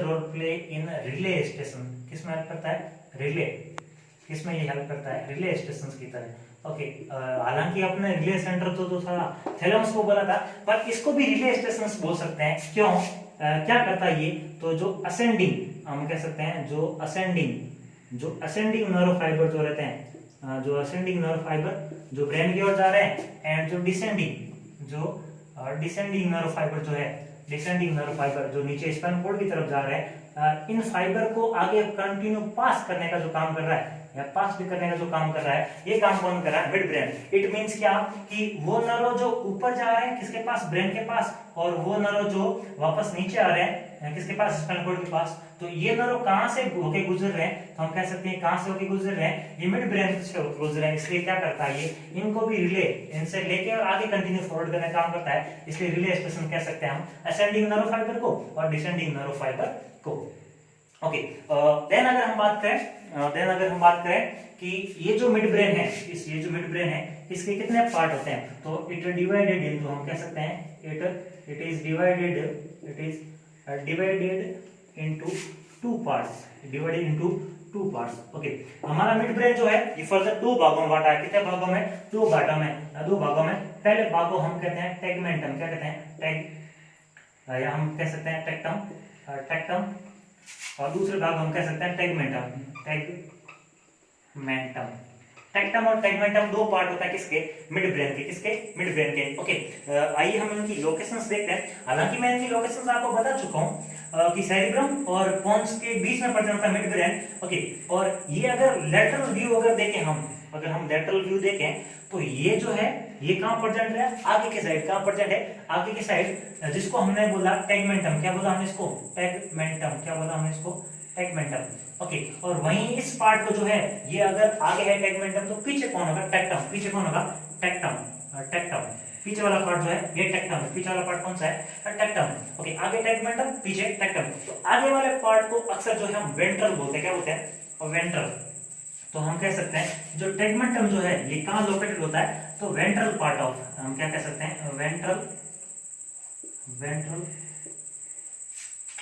part of mid brain का जो है वेंट्रल आगे का जो पार्ट है ये कौन है? हम कह सकते हैं टेगमेंटम आगे, इसलिए वेंट्रल पार्ट बोला, और टेक्टम पीछे, इसलिए हम इसको बोलते हैं डोर्सल पार्ट। क्या कह सकते हैं इसको? डोर्सल। क्या कह सकते हैं इसको? Dorsal part of mid brain. Dorsal part of mid brain. तो टेक्टम को हमने बोला डोर्सल पार्ट पीछे की तरफ रहता है, और टेगमेंटम को हमने बोला वेंट्रल पार्ट तो आगे की तरफ रहता है। लेटरली हम देखें साइड से तो आगे जो है टेक्टम है। ओके, और पीछे जो है, सॉरी, आगे जो है टेगमेंटम है, पीछे जो है वो टेक्टम है। ओके, यहाँ देख सकते हैं आगे वाला जो पार्ट है ये आगे का है। हम फेस की अगर बात करें तो आगे वाला पार्ट जो टेक्टम है, पीछे वाले को हमने टेगमेंटम बोला। हम रीस्ट्रक्चर बनाएंगे, कोई बात नहीं। ओके, देन हम बात करते हैं सबसे पहले टेक्टम की। हमने लोकेशंस देखा। हमने कहा था सुपीरियरली ये सेरिब्रम के साथ जुड़ रहा है और इनफीरियरली जो पोन्स के साथ जुड़ रहा है। ओके, हमने कहा था ये फोरब्रेन और हिंड ब्रेन के बीच में लोकेटेड होता है। हमने कहा था सेरिब्रल एक्विडक्ट, वो डक्ट जो थर्ड वेंट्रिकल्स को फोर्थ वेंट्रिकल से जोड़ने का कार्य करती, उस डक्ट के चारों तरफ कौन प्रेजेंट होता है? तो हमने कहा था मिड ब्रेन प्रेजेंट होता है, इसलिए हम इसको बोलते हैं aqueduct of midbrain. Then further हमने देखा कि ये क्या जो असेंडिंग और जो डिसेंडिंग जो नर्व ट्रैक्स या नर्व फाइबर होते हैं उनको रिले करने का काम करते हैं, इसको रिले स्टेशन भी बोलते हैं। किसके लिए? स्पाइनल कॉर्ड से जो आ रहे थे, स्पाइनल कॉर्ड तरफ जो जा रहे थे उनको। ओके, देन हम सबसे पहले की बात करते हैं। सबसे पहला पार्ट जो है हम इसको बोला टेक्टम। ओके, बात करें टेक्टम की तो हम कह सकते हैं ये कैसा पार्ट होता है? तो इट इज ए टेक्टम जो है कैसा पार्ट होता है? डोर्सल पार्ट होता है। कैसा होता है? डोर्सल, पीछे की तरफ होता है। Dorsal part of mid brain. Okay, अगर हम साइड से देखें तो हम कह सकते हैं ये जो ऊपर की तरफ जो होता है ये सेरिब्रम होता है। ओके, देन हम बात करते हैं मिड ब्रेन की, या हम कह सकते हैं ये जो लेटरल जो वेंट्रिकल्स थे, इन वेंट्रिकल से बाद ये जो हमने कहा था third ventricle, then fourth ventricle के लिए जो सेरिब्रल एक्विडक्ट जो आ रही थी, इस एक्विडक्ट से हमने कह सकते हैं कि जो आगे की तरफ जो लोब प्रेजेंट रहता है मिड ब्रेन का, जो आगे की तरफ जो लोब प्रेजेंट होता है उसको हमने बोला टेगमेंटम। क्या बोला? टेगमेंटम। ठीक उसी प्रकार जो पीछे का जो लोब था, जिस लोब को पीछे का जो लोब था उस लोब को हमने बोला, ये लोब कुछ इस तरीके से दिखाई देता है। ये लोब जो है कुछ इस तरीके से बी की तरह, देखो इस तरीके से दिखाई देता है। हालांकि क्या मामला इसका हम जानेंगे। ओके, इस पार्ट को हमने बोला टेक्टम। क्या बोला हमने? टेक्टम। तो हम कह सकते हैं ये आगे, इसलिए हमने इसको बोला वेंट्रल पार्ट होता है। कैसा होता है ये? Ventral part. और ये पीछे, इसलिए हमने इसको बोला डोर्सल पार्ट है। कैसा पार्ट है ये? डोर्सल पार्ट है। ओके, नाउ हम आगे देखते हैं। एक्चुअली ये तो व्यू कैसा था? Lateral view. ये कैसा व्यू है? Lateral view. ओके, वहीं अगर इसको मैं घुमा के अगर पोस्टीरियरली अगर देखना चाहूँ तो हम ये ऐसे देखते हैं कुछ फ्लेक्स सेरिब्री, देन ये सेरिब्रम। ओके, और सेरिब्रम के बाद हम ये देखते हैं सेरिबेलम जो है हिंड ब्रेन का पार्ट होता है, इसलिए हम पहले मिड ब्रेन की बात करते हैं। और मिड ब्रेन अगर हम यहाँ से देखें तो हमें कुछ इस आकृति में दिखाई देता है, कुछ इस आकृति में। ओके, कुछ इस आकृति में हमें मिड ब्रेन दिखाई देता है। और हम कह सकते हैं कि बीच में से जो है, बीच में नहीं कह सकते, हालांकि ये दोनों जो है कवर रहती है। ओके, ये दोनों जो है कवर्ड है। ओके, देन क्योंकि एक्चुअली देखा तो इसके नीचे से जा रहा है। इस पार्ट को हमने क्या बोला, इस पार्ट को हमने बोला टेक्टम, और इसके जस्ट पीछे की तरफ जो है, इसके जस्ट पीछे की तरफ, पीछे से देखें तो इसके पीछे की तरफ, वैसे हम कह सकते हैं आगे की तरफ कौन होता है, टेगमेंटम होता है। तो ये पार्ट जो है आगे वाला कौन सा है, ये टेगमेंटम है, और ये पीछे जो दिखाई दे रहा है इसको हमने बोला टेक्टम। क्या बोला, टेक्टम। ओके, और इसके जस्ट इन दोनों के बीच में टेगमेंटम और टेक्टम, ये एक्चुअली आगे, ये आगे वाला पार्ट कौन सा है, ये है टेक्टम, और जो हमने इस टेक्टम के जो पीछे है उसको हमने बोला टेगमेंटम। एक्चुअली देखें तो आगे होता है टेक्टम और पीछे जो होता है आगे टेगमेंटम और पीछे जो होता है टेक्टम होता है। पर पोस्टीरियरली देख रहे हैं इसलिए हमें जो है टेक्टम आगे दिखाई दे रहा है और टेगमेंटम जो है वो पीछे दिखाई दे रहा है। ओके, और इन दोनों के बीच में से जो है कौन सी डक्ट आ रही, तो हमने इसको कह सकते हैं सेरिब्रल एक्वीडक्ट। क्या कह सकते हैं इसको, सेरिब्रल एक्वीडक्ट। तो ये सेरिब्रल एक्वीडक्ट इन दोनों के हम कह सकते हैं बीच में से, मतलब हम बीच में से जो है ये कौन सी सेरिब्रल एक्वीडक्ट आ रही थी। ओके, तो ये हालांकि क्लोज है, ये क्लोज है। ओके, और पीछे वाले पार्ट को हमने बोला टेगमेंटम, और इधर पोस्टीरियर देखकर आगे वाला पार्ट कौन सा हो जाता है, टेक्टम हो जाता है। ओके, यहाँ कुछ इंपॉर्टेंट बात है, यहाँ कुछ इंपॉर्टेंट बात है। हम कह सकते हैं कि it have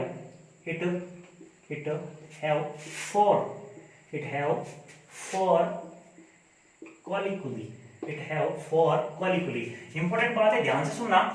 टेक्टम के पास 4 कॉलिकुली होती है। ये कॉलिकुली क्या रहती है, अगर हम बात करें नंबर में कितनी है, 4। ओके, और 4 की अगर बात करें तो हम कह सकते हैं 2 रहती है इसके पास। कितनी रहती है, 2 तो होती है सुपीरियर, 2 होती है सुपीरियर, और 2 होती है इंफीरियर, 2 होती है इंफीरियर। तो हम कह सकते हैं इन 4 कॉलिकुली, अगर 4 कॉलिकुली की बात करें तो हम कह सकते हैं 2 जो रहती है वो रहती है सुपीरियर कॉलिकुली, सुपीरियर कॉलिकुली। ओके, और 2 को हम कह सकते हैं इंफीरियर कॉलिकुली, इंफीरियर कॉलिकुली। ओके, 4 कॉलिकुली थी, और यहाँ आप आराम से देख सकते हैं, यहाँ आप आराम से देख सकते हैं कि ये जो है इंफीरियर कॉलिकुली है, एक ये और एक ये, इसको हमने बोला इंफीरियर कॉलिकुली, इंफीरियर कॉलिकुली। ठीक उसी प्रकार ऊपर वाले पार्ट को हमने क्या बोला, सुपीरियर कॉलिकुली। क्या बोला, सुपीरियर कॉलिकुली। ये दोनों कैसी होगी, सुपीरियर कॉलिकुली। तो 1 और 2 सुपीरियर कॉलिकुली, और 2 कैसी होगी नीचे, इंफीरियर कॉलिकुली। अगर लेटरल साइड से देखें तो हमने इसको बोल सकते हैं सुपीरियर कॉलिकुली, इसको बोल सकते हैं हम इंफीरियर कॉलिकुली। तो अगर बात करें कि कॉलिकुली किसका पार्ट रहता है, तो टेक्टम का पार्ट होता है, ना कि टेगमेंटम का पार्ट होता है। कॉलिकुली टेक्टम का पार्ट होता है। ओके, तो 2 और 2 दोनों टोटल कितनी होगी, 4। इसलिए हमने इसको बोला कि इसके पास 4 जो है कॉलिकुली रहती है, और इन चारों कॉलिकुलियों को, इन चारों कॉलिकुलियों को मिक्स करते हैं तो एक नाम दे दिया। क्या नाम दे दिया, और उस नाम को कहते हैं कॉर्पोरा। क्या नाम कहते हैं, कॉर्पोरा। और 4 को क्वाड्री कहते हैं, क्वाड्रीजेमिना। क्या कहते हैं, क्वाड्रीजेमिना। ओके, नाम याद रखना बहुत ज्यादा जरूरी है कि क्वाड्रीजेमिना क्या होता है। तो टेक्टम के अंदर 4 कॉलिकुली रहती है, 2 सुपीरियर कॉलिकुली, 2 इंफीरियर कॉलिकुली, और इन चारों कॉलिकुली को क्या कहते हैं, कॉर्पोरा क्वाड्रीजेमिना, कॉर्पोरा क्वाड्रीजेमिना। 2 कैसी होगी, 2 हमने कहा था सुपीरियर कॉलिकुली, और 2 हमने कहा था इंफीरियर कॉलिकुली। अब इन कॉलिकुली के वर्क जानना जरूरी है, कॉलिकुली के वर्क जानना जरूरी है, यही इंपॉर्टेंट बात जिसकी मैं आपको बात कर रहा था। ओके, तो सुपीरियर कॉलिकुली जो है ये क्या हेल्प करती है, टेगमेंटम का काम क्या रहता है, इन कॉलिकुली के माध्यम से जो है काम क्या रहता है। तो सुपीरियर कॉलिकुली जो हम कह सकते हैं कि मूवमेंट ऑफ, क्या कह सकते हैं हम, movement of eye and neck. किसका, आंख का और गर्दन का movement is in respond to, क्या होता है, आंख का और नेक का जो है वो मूवमेंट होता है। ठीक इसी प्रकार इधर इसका भी सेम काम है, पर थोड़ा सा फर्क है। हम कह सकते हैं यहाँ भी movement of eye and movement of neck in respond to. कुछ तो रिस्पॉन्ड मिलता है इनको, उसके अकॉर्डिंग ये जो है मूवमेंट होता है। किसका मूवमेंट होता है, तो आई का मूवमेंट होता है और नेक का मूवमेंट होता है। तो सुपीरियर की बात करें, हालांकि बड़ी बात नहीं है, पर याद रखने का अगर इजी तरीका बात करें तो ये आई, ये जो आई रहती है और ईयर, तो 2 रिफ्लेक्स काम करते हैं इस पे। एक को हम कहते हैं विजुअल, क्या कहते हैं, विजुअल रिफ्लेक्स, विजुअल रिफ्लेक्स, और एक को कहते हैं ऑडिटरी रिफ्लेक्स, ओके। बहुत बार ऐसा होता है कि हमें किसी ने पुकारा, हमने जिस साइड कोई चीज देखी, सपोज अगर मैंने लेफ्ट साइड कोई चीज देखी तो मैं फटाक से मेरी आई को और मेरी गर्दन को उस तरफ टर्न करता हूं, फटाक से मेरी आई को और मेरी गर्दन को उस तरफ टर्न कर रहा हूं। ओके, तो इट मींस क्या है कि ये जो रिफ्लेक्स है ये कैसा रिफ्लेक्स है, विजुअल रिफ्लेक्स है। कैसा रिफ्लेक्स है, विजुअल रिफ्लेक्स है। और इस विजुअल रिफ्लेक्स को रेगुलेट करने का कार्य कौन कर रहा है, टेक्टम कर रहा है। टेक्टम के अंदर कौन, सुपीरियर कोली। क्या हुआ कि जैसे ही विजुअल रिफ्लेक्स मुझे लेफ्ट साइड की तरफ कुछ दिखा, मैंने फटाक से मेरी आई को और मेरी नेक को मूवमेंट किया। ओके, ये काम किसने करवाया, सुपीरियर कोलिकुलाई ने। ओके, पर अगर किसी ने मेरी राइट साइड बोला या लेफ्ट साइड बोला, जिस साइड बोला उस साइड मैंने देखने की कोशिश की आखिर किसने बोला है। अगर मेरे राइट साइड बोला तो मैंने फटाक से क्या किया, मेरी आई को देखने के लिए और मेरी गर्दन को क्या किया, मैंने मोड़ा, आखिर कौन मेरे पीछे बोल रहा है। तो जिस साइड जो मूवमेंट किया उस जो हमने बात कर सके, जिसने साउंड जिसने जिस तरफ बोला उस तरफ अगर हमारी आई का और हमारी अगर गर्दन का रिस्पॉन्ड जाता है, तो ये रिस्पॉन्ड किसकी वजह से होता है, ऑडिटरी रिफ्लेक्स की वजह से। और ऑडिटरी रिफ्लेक्स को रेगुलेट करने का कार्य कौन करता है, हम कह सकते हैं इंफीरियर कोलिकुली। और विजुअल रिफ्लेक्स को रेगुलेट करने का कार्य कौन करता है, सुपीरियर कोलिकुली। ओके, याद रखने का तरीका कंफ्यूजन हो जाता है कि सुपीरियर कौन सी, इंफीरियर कौन सी। ओके, तो अगर हमने कहा था एक विजुअल देखने का काम आंख करती है, और ऑडिटरी का देखना काम, जो सुनने का काम जो है कौन करता है, कान करता है। ओके, तो अगर आंख को देखें हम, तो आंख कान की तुलना में थोड़ी ऊपर है, कान थोड़ा सा नीचे, आंख थोड़ी ऊपर है। तो आंख ऊपर इसलिए हम कह सकते हैं कि आंख से विजुअल रिफ्लेक्स आता है, और विजुअल जो है ऊपर है, मतलब कौन सी, सुपर, ऊपर है मतलब कौन सी, सुपर। ओके, तो सुपीरियर जो कोलिकुलाई जो होती है ये विजुअल रिफ्लेक्स को हेल्प करती है, कान थोड़ा सा नीचे, इसलिए हमने कहा था कि ऑडिटरी जो रिफ्लेक्स है ये कौन रेगुलेट करता है, इंफीरियर कोलिकुली। ओके, तो और हमने कहा था इंपॉर्टेंट क्वेश्चन ये था कि इन चारों कोलिकुलाई को क्या कहते हैं, तो कॉर्पोरा क्वाड्रिजेमिना। और अगर पूछ ले कि कॉर्पोरा क्वाड्रिजेमिना का काम क्या है, तो हम यहाँ दोनों नाम लेंगे। क्या लेंगे कि कॉर्पोरा क्वाड्रिजेमिना जो है ये विजुअल रिफ्लेक्स और ऑडिटरी रिफ्लेक्स को रेगुलेट करने में हेल्प करती है। पर अगर अलग अलग पूछ ले कि सुपीरियर कोलिकुलाई जो है किसको रेगुलेट करने में हेल्प करती है, विजुअल रिफ्लेक्स को, और अगर इंफीरियर पूछ ले किसमें हेल्प करती है, तो ऑडिटरी रिफ्लेक्स को।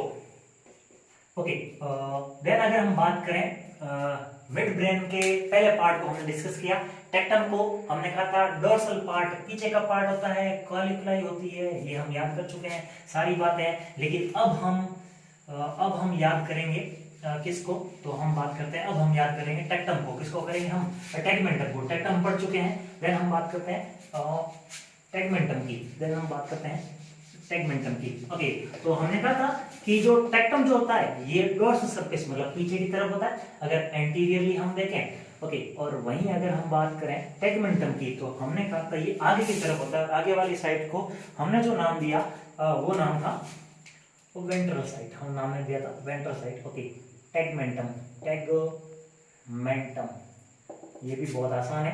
ओके, तो टेगमेंटम की बात करें तो हम कह सकते हैं इट लोकेटेड इन, हम कह सकते हैं इट इज ए वेंट्रल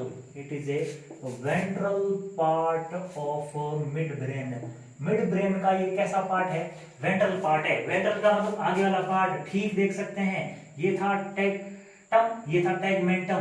तो अगर हम देखें इसको आगे करके, तो आगे कौन सा पार्ट है, आगे टेगमेंटम मिलेगा, और पीछे कौन सा पार्ट मिलेगा, तो टेक्टम मिलेगा। कौन सा मिलेगा, टेक्टम। हम बात कर रहे हैं टेगमेंटम की। ओके, तो टेगमेंटम के पास एक इंपॉर्टेंट स्ट्रक्चर होता है, हम कह सकते हैं इट हैव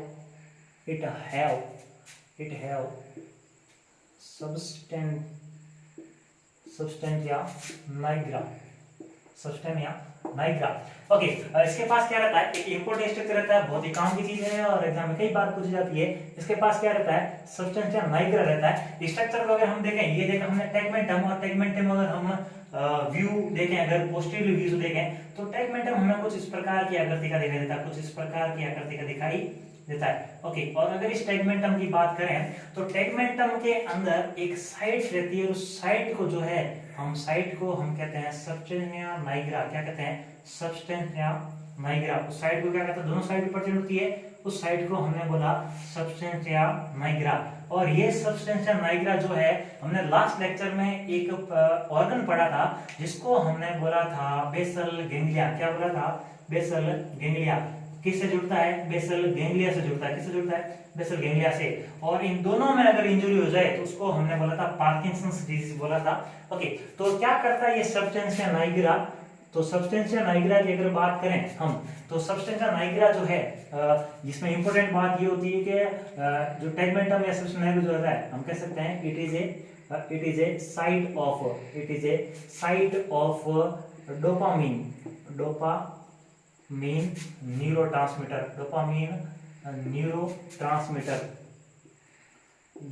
न्यूरोट्रांसमीटर। ये किसकी साइट होती है? डोपामीन के न्यूरोट्रांसमीटर की। या हम कह सकते हैं इट इज रिस्पॉन्सिबल फॉर, क्या कह सकते हैं? इट इज रिस्पॉन्सिबल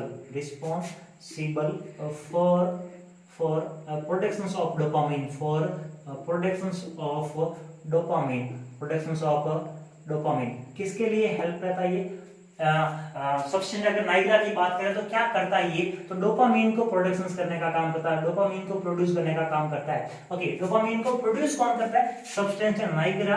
और रिसेप्टर साइट कौन होती है? तो होता है बेसल गैंग्लिया। इसको हम क्या कहते हैं? इसको हम कहते हैं बेसल गैंग्लिया। क्या कहते हैं? Basal ganglia. ओके, और इसको हमने बोला substantia Niagara, substantia Niagara. Okay, तो सब्सटेंशिया नाइग्रा क्या कर रही है? बना रही है। सब्सटेंशिया नाइग्रा क्या कर रही है? डोपामीन को बना रही है। और डोपामीन की रिसेप्टर साइट, दोनों में फर्क है। प्रोडक्शन साइट सब्सटेंशिया नाइग्रा किसका पार्ट है? टेगमेंटम का। ओके, और वहीं अगर बात करें बेसल गैंग्लिया या बेसल न्यूक्लियाई, ये हमने कहा था किसका पार्ट है? फोरब्रेन के टेलेंसीफेरॉन का पार्ट है। ओके, ये इससे जाके जुड़ रही है। पर दो इंपॉर्टेंट बातें याद रखनी हमें। दो इंपॉर्टेंट बातें कैसे? कि अगर मैं स्ट्रक्चर को थोड़ा और जूमली देखूं, स्ट्रक्चर को अगर मैं आपको जरा जूम करके दिखाऊं, इसके फर्दर कितने पार्ट होते हैं? इसके फर्दर दो पार्ट होते हैं। किसके फर्दर कितने पार्ट होते हैं? दो पार्ट। ओके, एक पार्ट को हम बोलते हैं आउटर, एक पार्ट को हम बोलते हैं आउटर, एक पार्ट को हमने बोला आउटर, और एक पार्ट जो होता है इनर, एक पार्ट जो होता है इनर, एक पार्ट को हमने बोला आउटर, एक पार्ट को हमने बोला इनर। ठीक उसी प्रकार इस बेसल गैंग्लिया के पास भी कितने पार्ट होते हैं? दो पार्ट। कितने पार्ट होते हैं? दो पार्ट। ओके, इसको हम बोलते हैं globus pallidus. Okay, globus pallidus की अगर बात करें तो ग्लोबस पैलिडस में फर्दर दो क्या रहते हैं कि ये भी सेम रहता है। एक रहता है इंटरनल, और एक रहता है एक्सटर्नल। दोनों बातों को समझना, नहीं तो कंफ्यूज करेगी। ओके, बेसल गैंग्लिया के भी फर्दर कितने पार्ट होते हैं? दो पार्ट। कितने पार्ट होते हैं? दो पार्ट। एक जो पार्ट होता है बाहर वाला पार्ट, जिसको हम बोलेंगे external globus pallidus. Okay, external globus pallidus, किसको क्या बोलेंगे? External globus pallidus. ठीक उसी प्रकार इनर वाला जो पार्ट होता है उसको हम बोलेंगे इंटरनल ग्लोबस पैलिडस। ओके, अब बात को याद रखना। ठीक इसी प्रकार। ओके, अब हम बात करते हैं किसकी? सब्सटेंशिया नाइग्रा के जो दो पार्ट थे उनकी। दो पार्ट कौन कौन से थे उनकी बात करें। ओके, तो सब्सटेंशिया नाइग्रा के दो पार्ट को पहले वो कहते हैं पारस कॉम्पैक्टा, और दूसरे पार्ट को कहते हैं पारस रेटिकुलेटा। Okay, reticulata.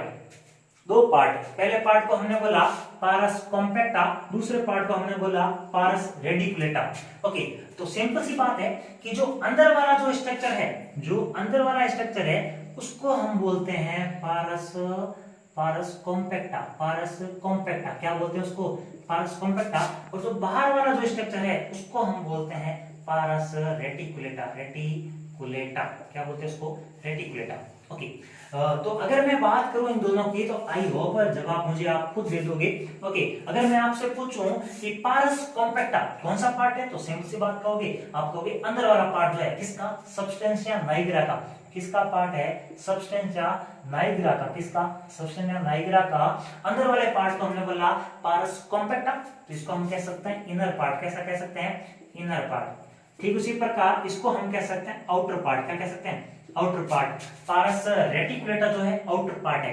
ओके, ठीक है। देन अगर हम बात करें कि ये कनेक्ट किससे होता है, ये दोनों जो है ये कनेक्ट किससे होते हैं? ओके, तो हम कह सकते हैं कि ये जो कनेक्ट है, इनका जो कनेक्शन है, पारस कॉम्पैक्टा कनेक्ट इनर पार्ट है, तो ये भी इनर साइड से कनेक्ट होगा।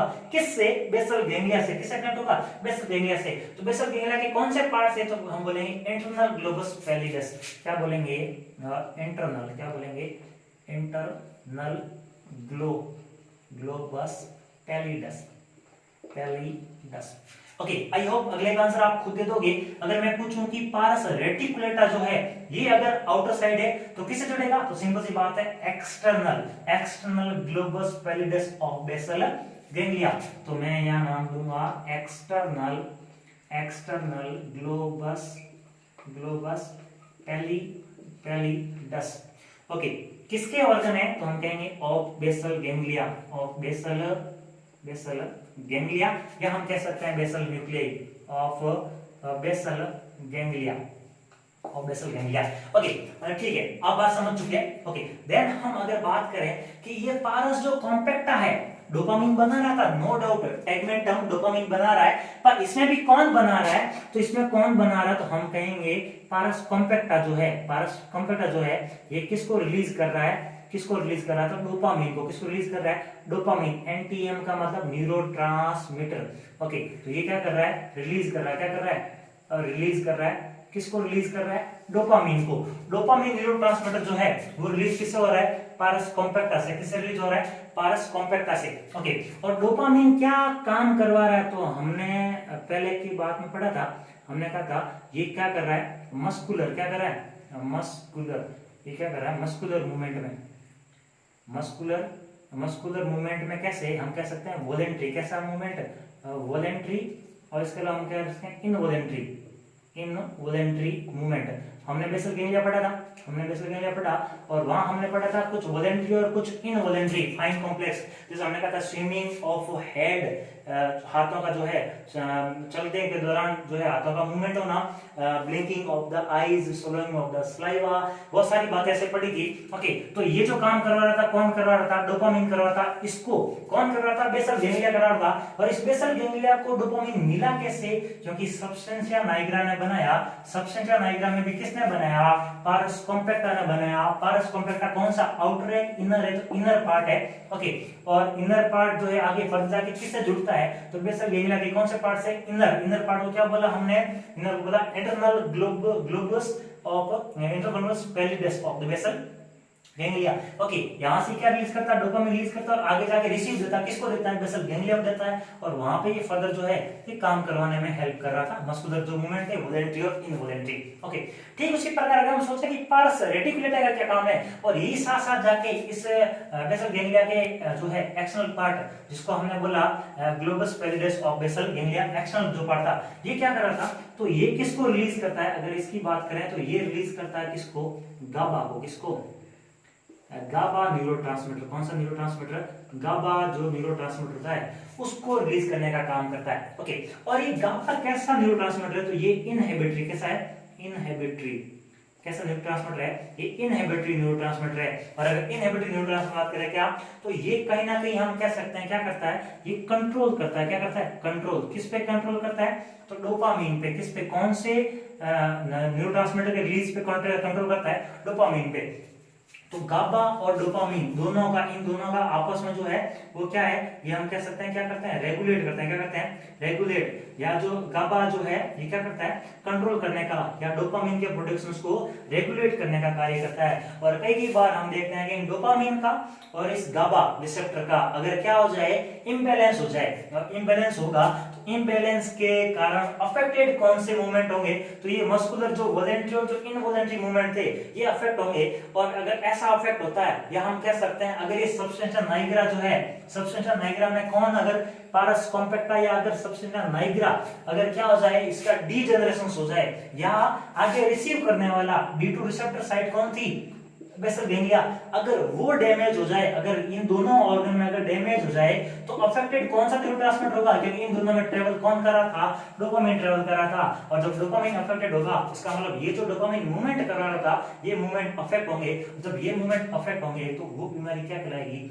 Parkinson's disease. क्या कहलाएगी, पार्किंसंस डिजीज। हालांकि इस पार्किंसंस डिजीज के बारे में आगे पढ़ेंगे, पर एनाटॉमी पहले पता होनी चाहिए, क्योंकि अगर हम बाद में बोलेंगे कि सब्सटेंशिया नाइग्रा में डीजेनरेशन हुआ इसके कारण अगर, तो वो बात आपको समझ नहीं है। तो यहाँ जाना जरूरी है कि डोपामिन बना कैसे। ओके, तो सबसे नाइग्रा के दो पार्ट देखे, पारस कॉम्पैक्टा, पारस रेडिकुलेटा।